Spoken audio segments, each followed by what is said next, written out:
Hello students, welcome to Learner's Planet. Now today we are going to start a new chapter, that is how do organisms reproduce. Now we had studied about the various important life processes in the previous chapter. What those processes are? Like respiration, nutrition, excretion, circulation and so on. Now all these life processes are equally important. If a single function is stopped, definitely it is going to be a threat for our life, isn't it? And these basic life processes, they distinguish us from the non-living things, right?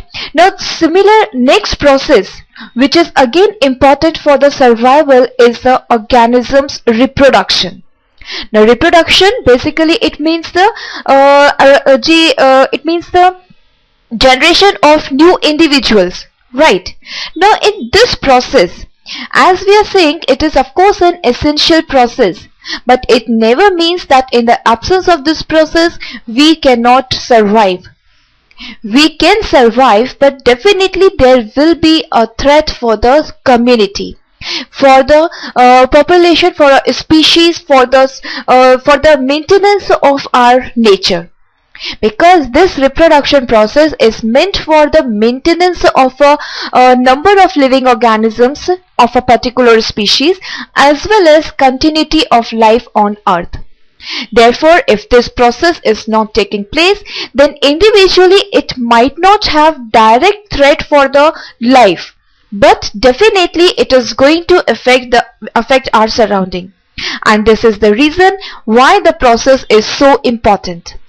So now in today's session, let us begin with this chapter, and we were going to introduce the topic reproduction, and of course the basics would be clarified. So students, you are studying about this topic, that is reproduction, since your junior classes, right? Now this term is made up of, it is comprised of two parts, isn't it? That is the re and production. So what does it mean? Re means again, production means to generate. So basically this type of life process is a process of producing new individuals. From where? Is it a machine?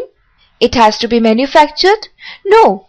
The existing organisms, they are having this particular capacity, or they are having this particular property so as to produce the new individuals of their own type. And this process of producing the organisms of their own type is known as reproduction. Well, reproduction is of course a very essential process. This process, it can take place in different ways, isn't it? And as it is concerned with the production of new individual organisms, so definitely this process is basically increasing the number of organisms in the population. And since it is of their own type, as we are highlighting here, we are saying the organisms are producing the organisms of their own type. That means the increase in population is concerned with the same species. And this is what a very important point that should be very clear in our mind. A particular organism, for example, if it is a, let us say if it is a mango tree, isn't it? So mango tree is going to give rise to a mango tree only. Got it? If it is a bacteria, let us say if it is E. coli, so E. coli is going to generate E. coli. It is not going to produce S. aureus or something other, some other type of organism. And this is what a very important characteristic feature of a living organism. So these living organisms or the things which are having this capacity to produce the similar type of things again and again, that property is known as a reproduction. Now we are saying that it is a very important process, right? Why is it so? Is it so that if we do not reproduce, then we are not going to survive? We will die because in the absence of this process? Till now, whatever life process we had studied, all is actually concerned with the survival of an individual organism, isn't it? How? Because let us say if respiration does not take place, we cannot survive, we cannot live, isn't it?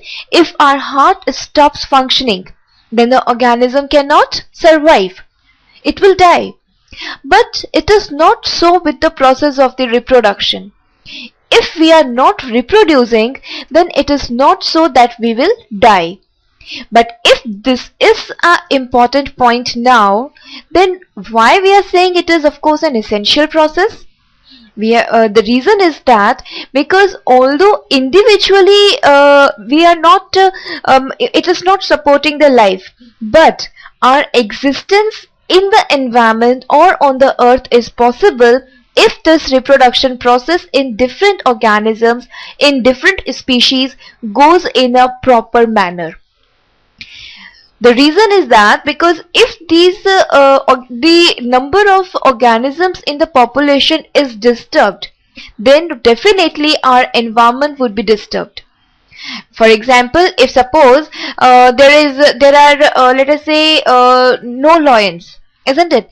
If these lions are going to die, then what will happen?